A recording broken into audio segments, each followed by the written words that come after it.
Hi, this is Craig Akers with Omni Real Estate Solutions. Thanks for stopping by. I want to chat a little bit today in our continuing series regarding the short sale process.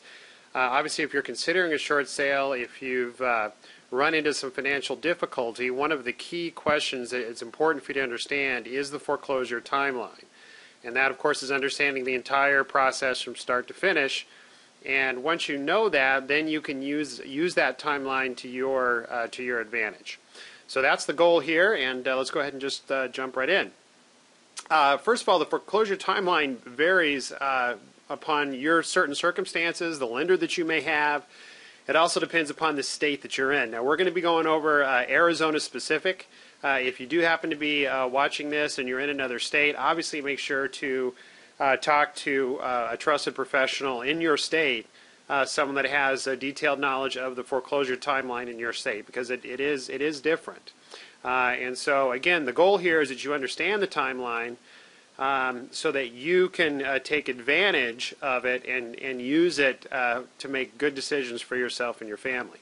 Now, here in Arizona, we are what's called a non-judicial state, and what this means is that the actual foreclosure process does not happen within the courts. In Arizona, the courts are not involved.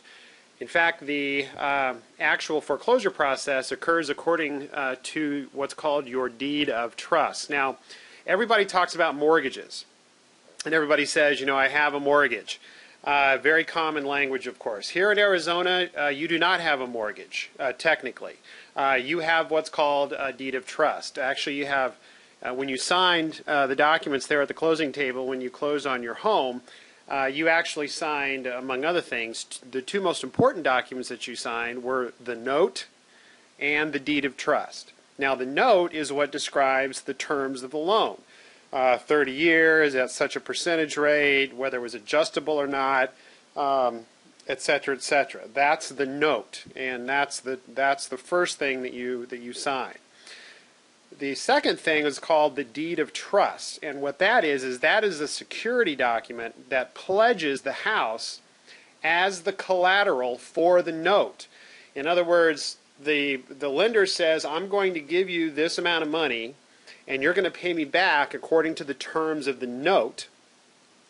And if you don't, you are pledging the house as collateral in case you run into some financial difficulty and are no longer making your payment. So in Arizona, even though people talk about mortgages and obviously it's very common language, technically we do not have mortgages. We have a deed of trust.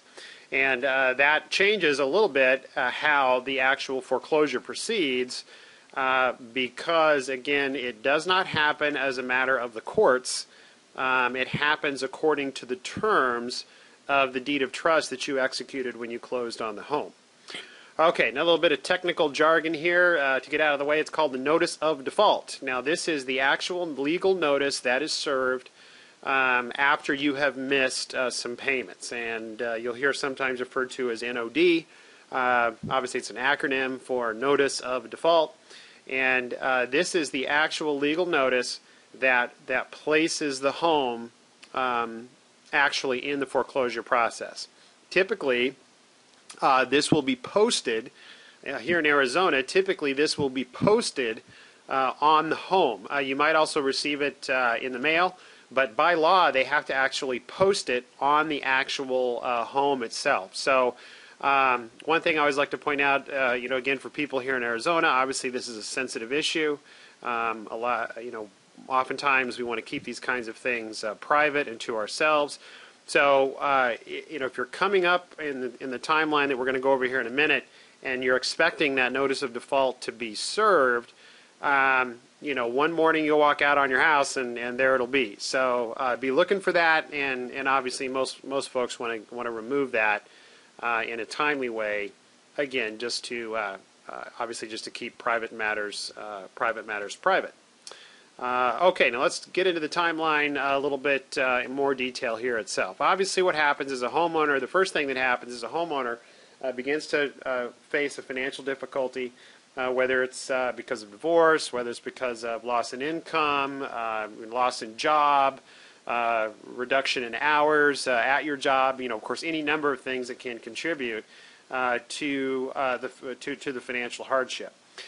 So what happens is you miss that first mortgage payment.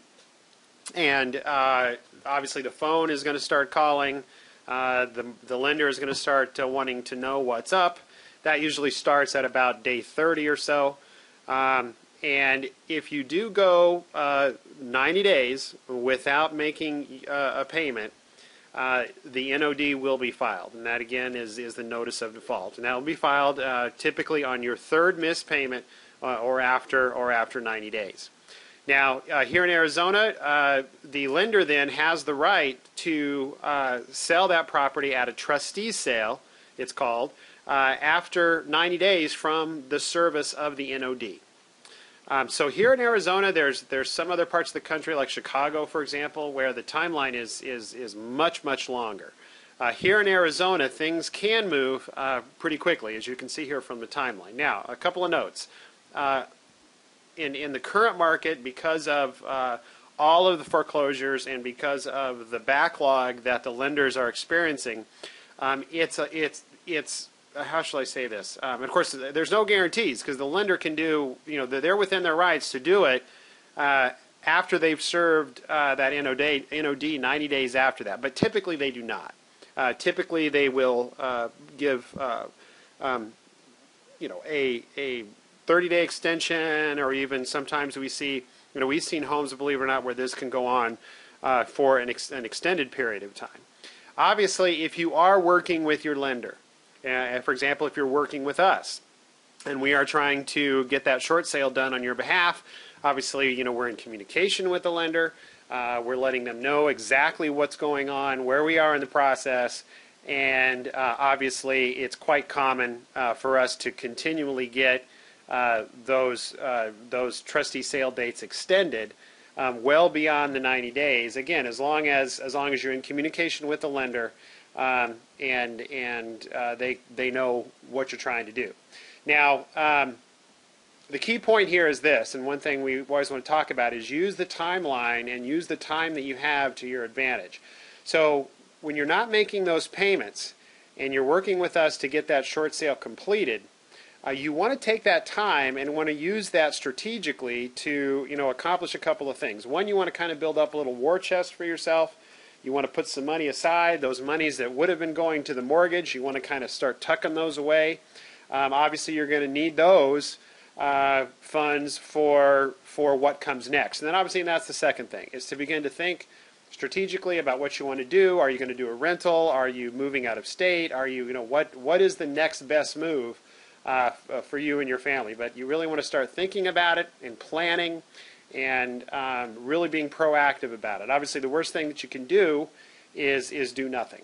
So we always like to tell people, take advantage of the timeline and take advantage of the time that you have to make some good decisions for you and your family. All right, as always, we always like to tell people that this is difficult. Going through the short sale process can be a difficult time. We're here to help. We're here to make it as smooth as possible, but it is difficult. But keep in mind that the reason why you're doing this is because you are building a healthier financial future for yourself and your family. That's it. Again, Craig Akers here with Omni Real Estate Solutions. Hope this clarifies the foreclosure timeline for you. And again, you can start using it to your advantage. Okay, thanks a lot, guys.